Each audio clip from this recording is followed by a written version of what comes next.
Just fucking do it. Subscribe now. Which I tease Black Beauty about all the time. Not this Black Beauty, but a previous Black Beauty. Which I take a lot of shit from, I don't anymore, because she got on her TV program and said, Mr. Peña she said something to the effect, he's my nigga and I'm his nigga and he can call me whatever the fuck he wants. So that shut the black bullshit down that I was getting. I've gotten heat from Indian, religious Indians, religious Muslims. I got, because I defame everybody, as you well know. I don't, did you understand that? I say it now, but I want to say it again. I'm going to say it 4 or 5 times because you fucked this up. Most of you aren't going to do the first 4 steps. You're not going to,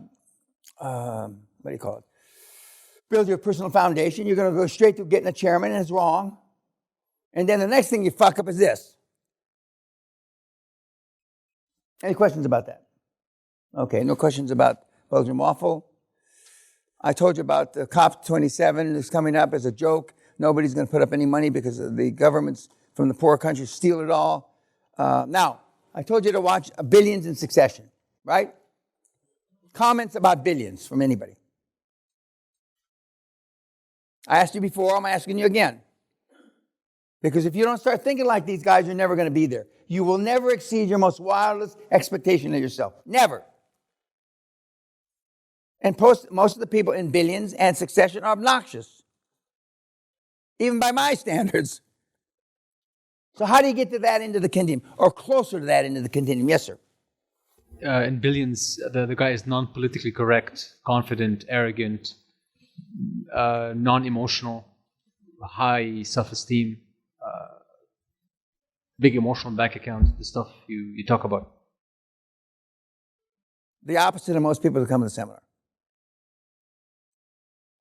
Succession. And I know, full disclosure, I know Cox, the little guy that stars in it. He's left it now, but anyway, yes, sir. They all hold vendettas. They're very like, it's not just about money. It's about like domination, like owning or like having. It's about power.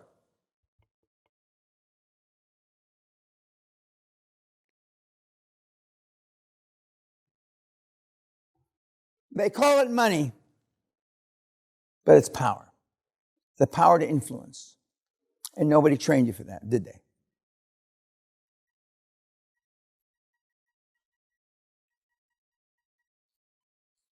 What? Hey, Kat, will you make sure that they get a new table or fix that fucking thing? And I'm going to be thinking tonight, that fucking squeaky. Okay. Now, the guys and the gals, and I know a lot of people in Billions, and I know a lot, the Succession guys. Brian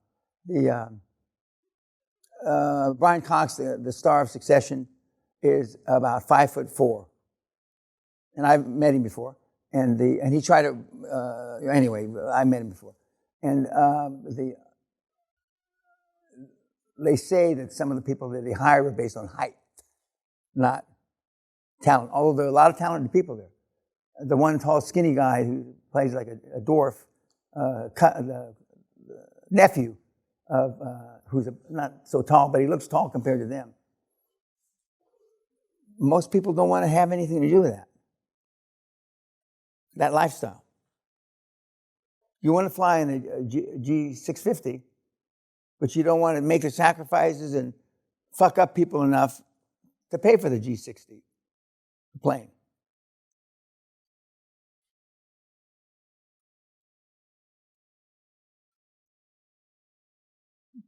Anything else about Billions of Succession? Yes, sir.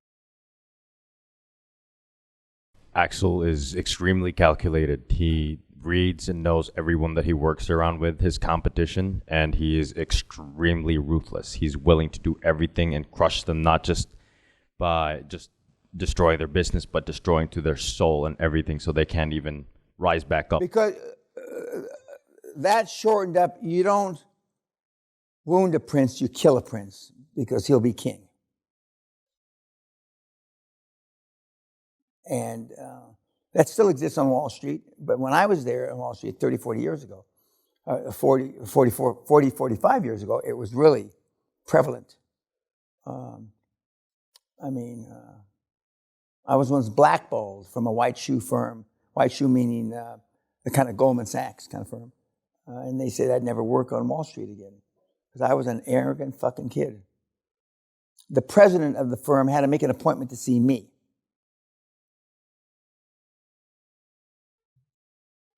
And when he fired me, he says, I hope that you treat your new boss just like me.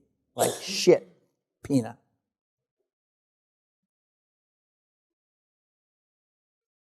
But when you made a lot of money, and more importantly, when you created huge amounts of revenue, which means you made a lot of money, you were like a king in those firms. And I used to be one of those. I was a prince and never was a king, so they were trying to make sure that they eliminated me, but they were unsuccessful. Anything else about billions or... Yes, sir. They were always thinking and using leverage the whole time. Now, see, now you've seen a little of that in corporate careers. You've seen guys leverage or gals leverage themselves up to, their level of incompetence, Peter's rule, their level of incompetence. Normally in the corporate world, the best guys and gals normally get one level above their expertise where they should be. And then they're either found out or they're not found out, okay? But you see that leverage, you do. Now, it's a different kind of leverage now because of the woke stuff that's come into being the last 10 years or so, okay? Now, minorities ostensibly have more power, okay? And normally, a lot of minorities aren't ready for the power. Mandela is a genius not because he served 26 years in prison, not because he's one of the principal reasons that apartheid got crushed.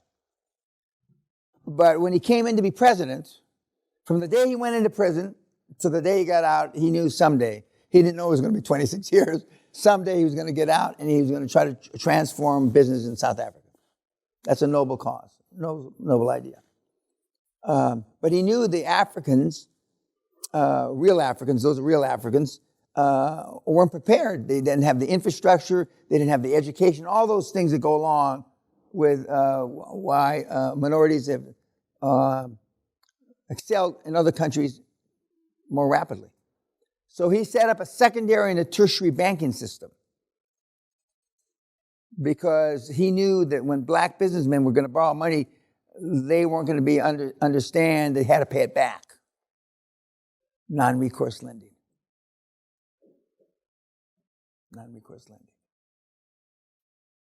And who would have thought of that?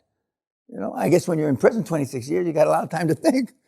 And he knew certain members of his family weren't going to turn out right. I don't think he thought his first or second wife, whatever the wife, which one was that. But he's a smart fucker. So I credit him for different reasons than the black community does. But the interesting thing about none of these guys were saints. None of them. Including Gandhi. And they were willing to make the hard decisions. And that's on the good end of the continuum. But they all were capable of making hard decisions. And there's never an easy time to make a hard decision. There's never an easy time.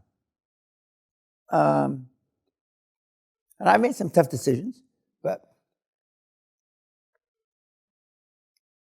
and the best one was not easy. The best one. Most of you in this room, you got a divorce. Your kid decides the girl wants to be a boy or vice versa. Some of you have lived through some of that, okay? I'm not downplaying or demeaning any of those. But it's hard. You're just beginning to get on the treadmill, and I say the treadmill, of hard decisions. And as Gabriel said, they come at you all of it, one after another, after another, after another. Then there's a respite. And It's like interval training. And then you take a deep breath, and then they start again. And then some of you, hopefully, and hope's not a strategy, you give up. Hopefully you don't give up. But we've seen a lot of kids. I've given you 4 or 5 examples, and you think, why would the kid want to go sell shirts and Madras shirts in Tallahassee? He wouldn't, would he? You heard the last one. I mean, but that's the real life. And the more you're exposed to the real life examples, the less surprised. You're still going to be surprised. In this country, they have a word called gobsmacked. I'm not sure what that means, but it's overwhelmed surprise. Where you're going to be fucking gobsmacked at some of the shit that's going to happen to you. And I'm just telling you, when you keep your relatives out, when you're fucked by your uncle or your father, I've seen daughter turn on father. I've seen mother turn on son. I've seen grandfathers turn on grandchildren. I've seen it all. And for some reason, no matter what ethnicity you are, you don't expect your tottering old grandmother to stick a knife in your back. But they do. So the more you see this, the more you're exposed to the truth and the roughness of it out there. And the higher the money value, the rougher it is. The higher the money value, the most ruthless it is. So I want you to be prepared, selfishly, because I want you to stack up numbers for me. I want you to stack, but more importantly, stack up numbers for yourself. So I'm trying to, the best I know how, which there's nobody better at it than me, give you the full disclosure what it is. It's a lot of fun to make that money, and it's a lot of fun to spend it, but just as it's the hard part is running the business, not buying the business, okay? The easy part is making the money. The hard part is keeping the money. But you've seen, right now, Gabriel is having fun in Ferraris and jet planes, but you've seen, you're going to see crazier examples as the week goes on. But it's possible. And now it's possible in 10, 11, 12 months, which is pretty neat. It's pretty fucking neat. If I was, coming out of school, I would rather rob banks. I mean, my neighborhood, you were either a cop, a fireman, or a bank robber. School teacher. It's easier to rob banks. This is the closest to bank robberies I could get. If my dad hadn't been in law enforcement 40 years, I probably would have robbed banks. Yes, sir. What do you mean by keeping the money? Is it like just... You lose it. You made poor investments. He named at least 3 while I was listening, paying attention. 3 deals he lost all his money, if you were paying attention. 3. Basically, what are the causes of bad decisions? So, what are the steps that... No, it's always bad decisions. It's you. You're going to have more than 50%, and you can overrule whatever the board votes. And if they don't vote, we're going to show you how to get rid of the board. By the way, all boards are in transition. Josh Kim holds the record, 25 directors in 3.5 years. He went through 25 directors. 3 chairmen, 3 CEOs, 3 CFOs, 3 lawyers, 3 accountants, 6 or 7 industry experts. I'm missing a couple. Because when you're 17, 18, 19, what kind of common sense do you have? None. Well, at 25, 28, 44, 47, what common sense? So far, you've exhibited no common sense. And common sense isn't common. It's not sense, it's just common. Intellectually, almost everybody here thinks, has written, or so far has spoken to me, that I know I should be in a better place. More or less, I'm capable of more, deserve more, whatever words you use. Right? So why in the fuck are you here? You obviously made mistakes. Poor judgment. Some of you poor judgment than others. So you already, now just imagine if you had a shit ton of money. It'd all be gone. Based on your decision making prowess, and I'm being sarcastic now, it'd all be fucking gone. It's like the uranium mine my dad invested in back in 1951, 52. No fucking uranium. Of course, the guy that sold it to him is not around anymore either. But so based on your previous, if I was examining you on track record,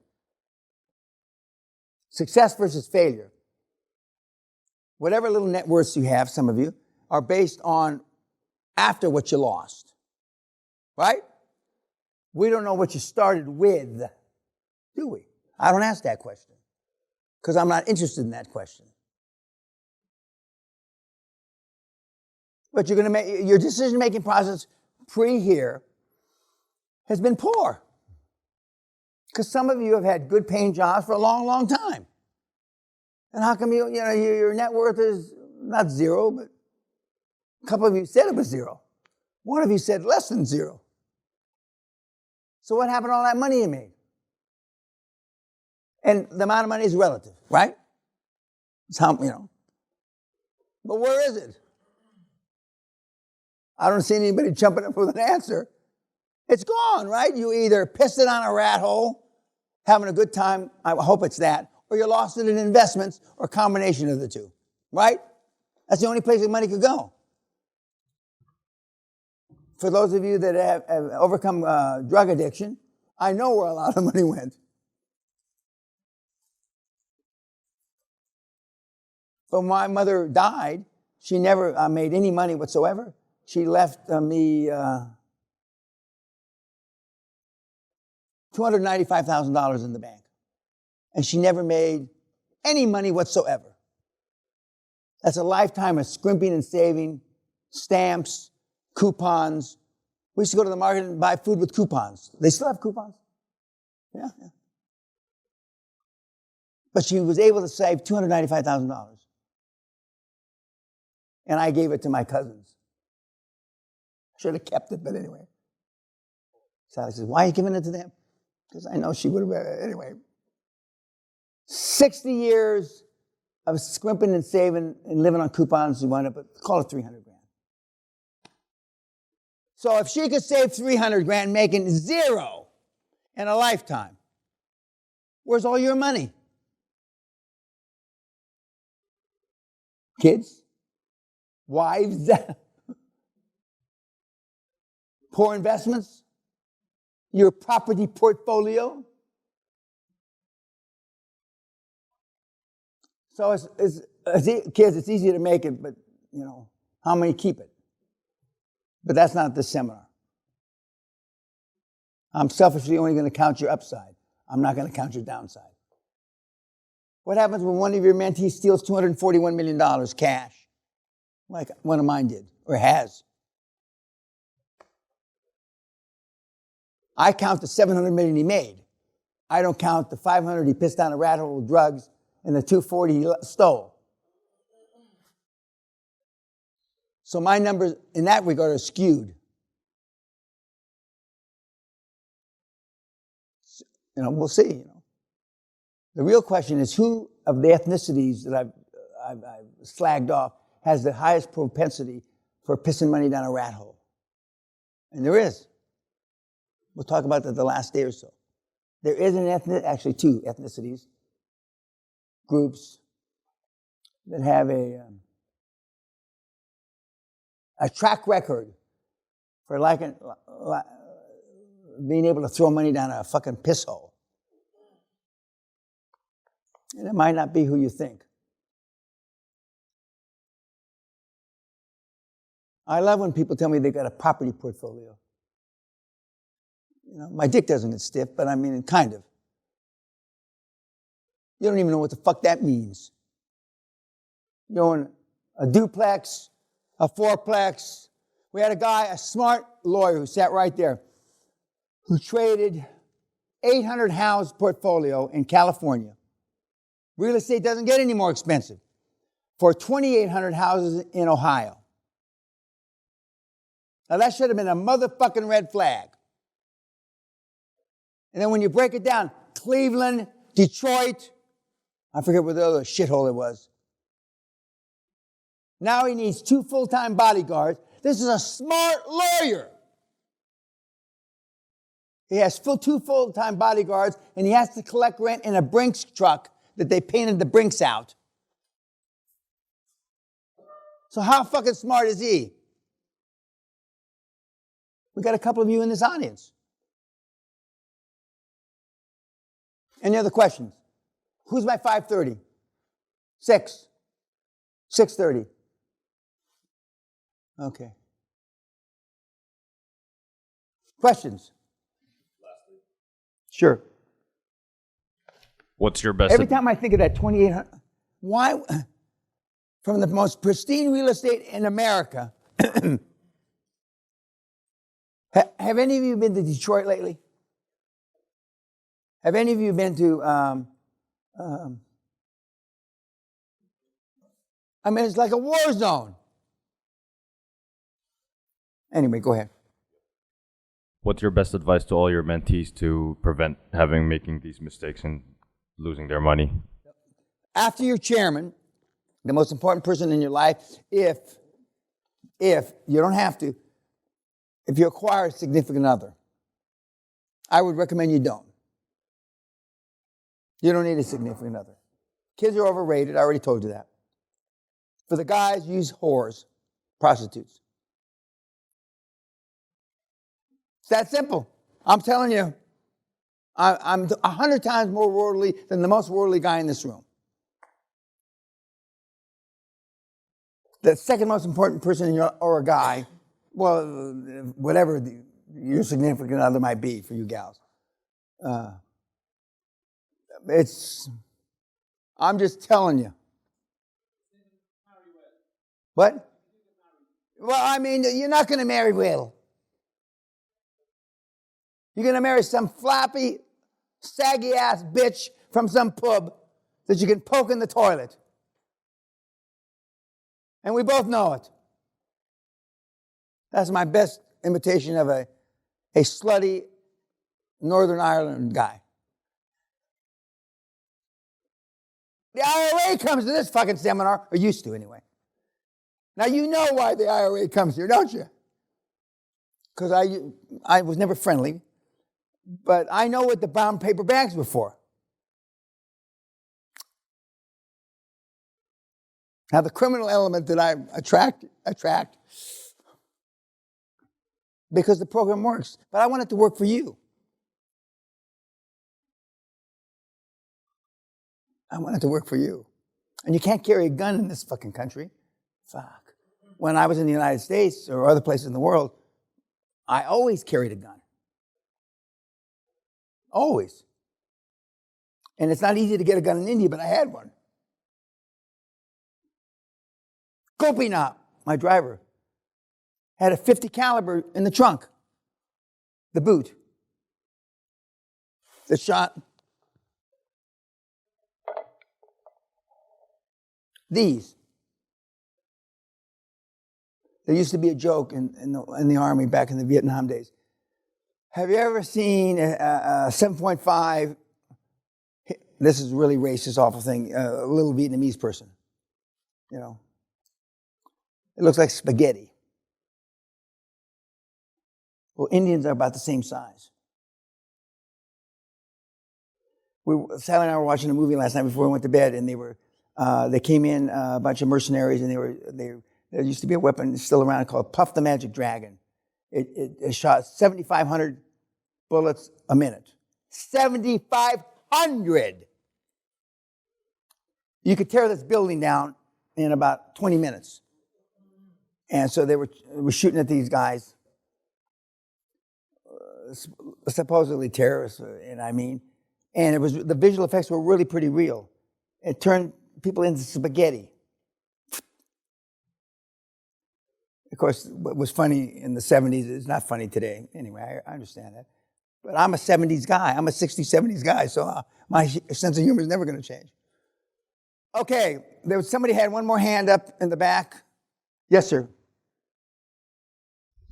Axe made sure he always had an edge in business by playing in the gray areas of business. Could you repeat that, please?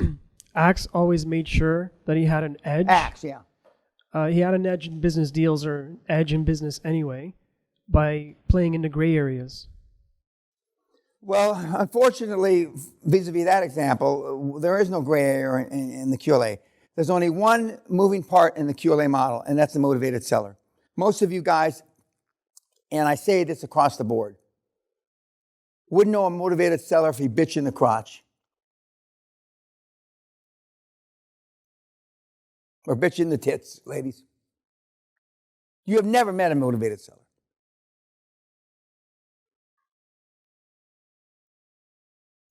In this model, you saw what a Nelly, 25 to 35 a week. He's gone through thousands in 5 years. Literally, thousands.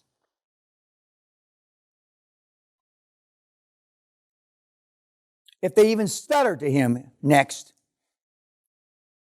because there's no part of his being that wants to be liked.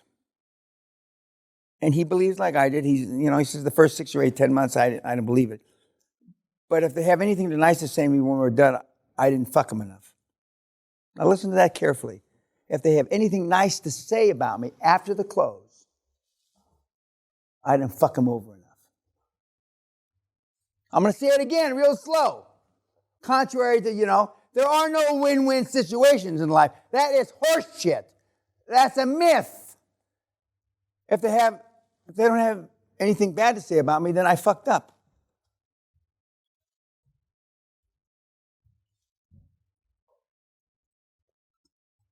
So you either want $1 trillion, as they say, or you don't. Okay, I'll see my 5:30 in a couple minutes, guys.